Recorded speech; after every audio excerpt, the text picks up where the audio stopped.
In benign prostatic hyperplasia, or BPH, prostatic refers to the prostate gland. Hyperplasia means an increase in the number of cells, and benign means that these cells aren't malignant, so they don't invade neighboring tissues. Basically, benign prostatic hyperplasia is the non-cancerous growth of the prostate gland. This condition is common in men over 50, and it's often considered a normal part of aging. The prostate is a small gland, about the size and shape of a walnut, that sits under the bladder and in front of the rectum. The urethra, which is the tube through which the urine leaves the bladder, goes through the prostate before reaching the penis. And that part of the urethra is called the prostatic urethra. The prostate is covered by a capsule of tough connective tissue and smooth muscle. Beneath this layer, the prostate can be divided into a few zones. The peripheral zone, which is the outermost posterior section, is the largest of the zones and contains about 70% of the prostate's glandular tissue. Moving inward, the next section is the central zone, which contains about 25% of the glandular tissue, as well as the ejaculatory ducts that join with the prostatic urethra.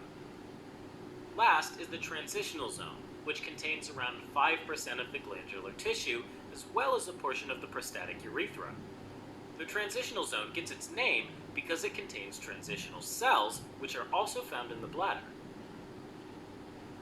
At the microscopic level, each of the tiny glands that make up the prostate is surrounded by a basement membrane made largely of collagen. Sitting within that basement membrane is a ring of cube-shaped basal cells, as well as a few neuroendocrine cells interspersed throughout. Finally, there's an inner ring of luminal columnar cells, which are within the lumen, or center of the gland. Luminal cells secrete substances into the prostatic fluid that make it slightly alkaline and give it nutrients which nourish the sperm and help it survive in the acidic environment of the vagina. During an ejaculation, sperm leave the testes, travel through the vas deferens into the ejaculatory ducts, and travel through the prostatic urethra. Smooth muscles in the prostate contract and push the prostatic fluid into the urethra, where it joins the sperm as well as the semen, which is the fluid that comes from the seminal vesicles. The luminal cells also produce prostate-specific antigen, or PSA, which helps to liquefy the gel-like semen after ejaculation, thereby freeing the sperm to swim. The basal cells and luminal cells of the prostate rely on stimulation from the androgens, or male sex hormones, for survival. The androgens include testosterone, which is produced by the testicles, and dihydrotestosterone, which is produced in the prostate itself. This androgen is produced by the prostatic enzyme 5-alpha reductase, which converts testosterone into the more potent dihydrotestosterone. Since androgens are steroids, they can cross the cell membrane and bind to the androgen receptors within the cell's nucleus. This inhibits apoptosis, or programmed cell death, allowing luminal and basal cells in the prostate to keep growing and multiplying. Dihydrotestosterone is 10 times more potent than testosterone because it can bind to androgen receptors much longer. Now, after the age of 30, men produce about 1% less testosterone per year. But for unclear reasons, 5-alpha reductase activity increases with age. So even with less testosterone, there can be an increase in dihydrotestosterone. Normal prostate cells respond to the increase in dihydrotestosterone levels by living longer and multiplying, and that's the underlying cause of benign prostatic hypertrophy.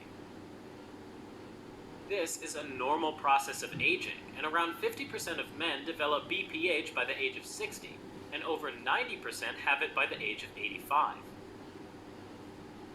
Fortunately, in BPH, there's no increased risk for developing cell mutations that lead to prostate cancer. Rather, the entire prostate gland enlarges pretty uniformly, and small hyperplastic nodules can form within it. These nodules are smooth, elastic, and firm, and are sometimes mistaken for prostate cancer. Typically, hyperplastic nodules will form in the inner portions of the gland, specifically around the prostatic urethra, called the periurethral zone. When these nodules, or the prostate tissue itself, compresses the prostatic urethra, it becomes more difficult for urine to pass through it. So, the urine builds up in the bladder, causing it to dilate. In response, the smooth muscle walls of the bladder will contract harder, and this leads to bladder hypertrophy, where the walls thicken and become easily irritated. Finally, the stagnation of urine in the bladder also promotes bacterial growth and can lead to urinary tract infections. Symptoms of BPH start up when the prostatic urethra gets obstructed, and that can lead to a weak and inconsistent stream of urine, called dribbling. The person might also have to strain when urinating to overcome the obstruction, have pain during urination, called dysuria, or trouble initiating urination, called hesitancy. As urine builds up in the bladder, it causes a constant sense of incomplete bladder emptying, which increases the frequency of urination at night, called nocturia. Benign prostatic hyperplasia can be identified with a digital rectal examination, which is where a finger is inserted into the rectum to feel against the anterior wall of the rectum, which lies along the posterior prostate. An enlarged prostate could indicate benign prostatic hyperplasia, while hard nodules could be a sign of prostate cancer. Levels of prostate-specific antigen, or PSA, a substance produced by healthy prostate cells, are also elevated in benign prostatic hyperplasia, since there are more cells around making the PSA. Treatment of BPH focuses on relieving the obstruction and allowing the urine to flow normally. This can be done through medications like finasteride, a 5-alpha reductase inhibitor, which shrinks the prostate gland by inhibiting the conversion of testosterone into dihydrotestosterone. Next, alpha-1 antagonists like phenoxybenzamine can bind to A1 receptors on the smooth muscles in the neck of the bladder, the prostate, and urethra, causing them to relax and allow urine to pass. In some cases, surgical procedures like transurethral resection of the prostate, or TURP, can be done to remove part or all of the prostate. Alright, as a quick recap. Benign prostatic hyperplasia, or BPH, is a condition caused by increased 5-alpha reductase activity in the prostate, which leads to increased dihydrotestosterone production and prostate hyperplasia. This is considered to be a normal part of aging and doesn't increase the risk of developing prostate cancer. The enlarged prostate gland can obstruct the prostatic urethra, which will lead to urine retention, causing the bladder to dilate and hypertrophy. Symptoms of BPH include urinary problems like urinary hesitancy, dysuria, dribbling, feeling of bladder fullness, and nocturia.